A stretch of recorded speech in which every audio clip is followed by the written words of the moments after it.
Myself doctor Kishan સુતાર. વાયરોગ હોસ્પિટલમાં આપણી પાસે લેટેસ્ટ ટેકનોલોજીમાં આર્થ્રોસ્કોપી સર્જરી માટેનું સિસ્ટમ આપણે વાત કરીએ છીએ. આપણી પાસે 4K વિઝ્યુલાઇઝેશન સિસ્ટમ છે. તેમાં 4K camera with LED source, 4K grade monitor system with recording system છે ઇનબિલ્ટ. આપણી પાસે બોન્સ કોટરી છે, રેડિયો ફ્રીક્વન્સી ડિવાઇસ જે અંડર વોટર કોટરાઇઝેશન માટે મદદ કરે છે ડ્યુરિંગ સર્જરી, બ્લીડિંગ રોકવા માટે. આપણી પાસે આર્થ્રેક્સનું શેવર સિસ્ટમ છે. It is again very much advance system. આપણે વાત કરીએ આર્થ્રોસ્કોપી માટેનું એક practical examination. This is basically ની જોઈન્ટ મોડલ, જેમાં આપણે સ્કોપ સાથે આપણે જોઈન્ટમાં ઇન્ટરનલ વિઝ્યુલાઇઝેશનમાં કેવી રીતે જોઈ શકીએ છીએ એ બતાવીશું.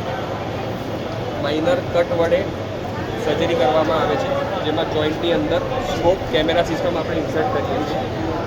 જોઈન્ટની અંદર વિઝ્યુલાઇઝેશનમાં આપણને જોઈન્ટની અંદર આવેલું કાર્ટિલેજ પાર્ટ, જોઈન્ટની અંદર આવેલું મેનિસ્કસ પાર્ટ, સાથે સાથે જોઈન્ટની અંદર આવેલું લિગામેન્ટ પાર્ટ એ આપણે વિઝ્યુલાઇઝેશન કરી શકીએ છીએ. કઈ બીમારી છે એનું ડાયગ્નોસિસ થઈ શકે છે. સાથે સાથે એની ટ્રીટમેન્ટ, ની જોઈન્ટની કોમન ટ્રીટમેન્ટ સમજીએ તો ligament reconstruction, meniscus repair, cartilage repair, સાથે સાથે આર્થ્રોસ્કોપિક જોઈન્ટ ડિબ્રાઇડમેન્ટ જે ઓલ્ડ એજ પેશન્ટમાં આપણે સમજાવતા હોય છે, એ ટ્રીટમેન્ટ આપણે આ આર્થ્રોસ્કોપી મદદથી કરી શકીએ છીએ. તમે જોઈ રહ્યા છો અહીંયા એકદમ માઇનર કટ વડે આ સર્જરી કરીએ છીએ તો ખૂબ જ ઓછો દુખાવો રહે છે પેશન્ટને, અને ઓપરેશન બાદનું રિહેબિલિટેશન એટલે કે ફિઝિયોથેરાપી કસરત ખૂબ ઝડપથી ચાલુ કરી શકીએ છીએ. સ્પોર્ટ્સ ઇન્જરી યુઝ્યુઅલી પેશન્ટ આપણે જોતા હોઈએ છીએ, તો એવા આપણા ટ્રીટમેન્ટ પાર્ટમાં આવું હોય છે કે જેમાં આપણે પેશન્ટને વહેલી તકે પાછું એના back to normal level functioning or normal level પર રમવા માટે આપણે મોકલી શકીએ. સો આર્થ્રોસ્કોપી સર્જરી એ રીતે ટ્રીટમેન્ટમાં આપણને બેનિફિટ આપે છે. બીજું જે કોમનેસ્ટ જોઈન્ટ જે આપણે આર્થ્રોસ્કોપીની મદદથી કરી શકીએ છીએ એ છે શોલ્ડર જોઈન્ટ. તો આ શોલ્ડર જોઈન્ટનું મોડલ છે. આ બેક સાઈડ છે. શોલ્ડર જોઈન્ટમાં અગેન સેમ નાના કી હોલ વડે આર્થ્રોસ્કોપ જોઈન્ટની અંદર આપણે જોઈએ છીએ, અને જોઈન્ટની અંદરના વિઝ્યુલાઇઝેશનમાં આપણે જોઈન્ટમાં એક્ઝામિનેશન કરી શકીએ છીએ. નાનું instrument that is almost 4 mm size, જેની સાથે આપણે જોઈન્ટના અંદરના સ્ટ્રક્ચર્સ, મસલ્સ છે, જોઈન્ટની અંદર આવેલું જોઈન્ટની હાડકાનું કાર્ટિલેજ છે, સાથે સાથે જોઈન્ટની અંદરના ભાગમાં એનું ક્યુશન એટલે કે લેબ્રમ પાર્ટ. શોલ્ડર જોઈન્ટ સામાન્ય રીતે કોમન ઇન્જરી થતી હોય છે ઓલ્ડ એજ પેશન્ટમાં, જેમાં મસલ ટેર થઈ જવું, મસલ્સનું ફાટી જવું. યંગ પેશન્ટમાં રિકરન્ટ ડિસ્લોકેશન એટલે કે સાંધાનું વારેવાર ખસી જવું.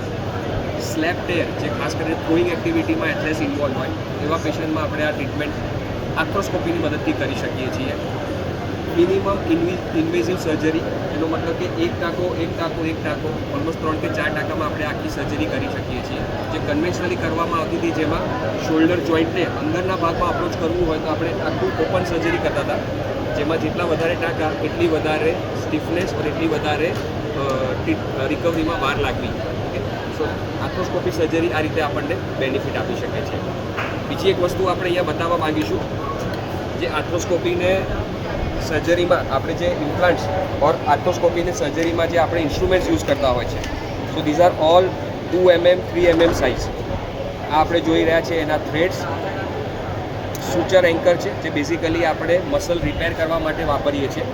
મસલ્સને રિપેર કરવા માટે બોન સાથે એન્કર કરવામાં આવે છે, અને આ જે થ્રેડ દેખાય છે એની સાથે મસલ્સને બાંધવામાં આવે છે. Again titanium material implant, peak material implant છે. Again peak material implant. So these are all 4.5 to 5 mm size. Depending on patient's bone quality આપણે સાઇઝ આપણે લેતા હોઈએ છીએ. આ જે આપણને ઇમ્પ્લાન્ટ દેખાય છે that is meniscus repair surgery, જે આપણે હમણાં આર્થ્રોસ્કોપીથી જોતા હતા. તો સેમ આપણે આ એક ની જોઈન્ટનું મોડલ છે, જેમાં આ 3.5 mm સાઇઝનું નીડલ હોય છે, જે આપણે જોઈન્ટની અંદરના નાના ચીરા વડે અંદર ઇન્સર્ટ કરીને એને આપણે રિપેર કરતા હોઈએ છીએ. સો વેલી મિનિમમ ઇન્સિઝનમાં જ આપણે આ ગાદીનું રિપેર પ્રોસિજર થઈ જાય છે. લિગામેન્ટ રિકન્સ્ટ્રક્શન સર્જરી પણ આપણે એમાં જોડે કરી શકીએ છીએ. સો આર્થ્રોસ્કોપી સર્જરીનો advantage less pain, faster recovery, faster physiotherapy અને બેક ટુ નોર્મલ ખૂબ ઝડપથી પહોંચી શકાય છે.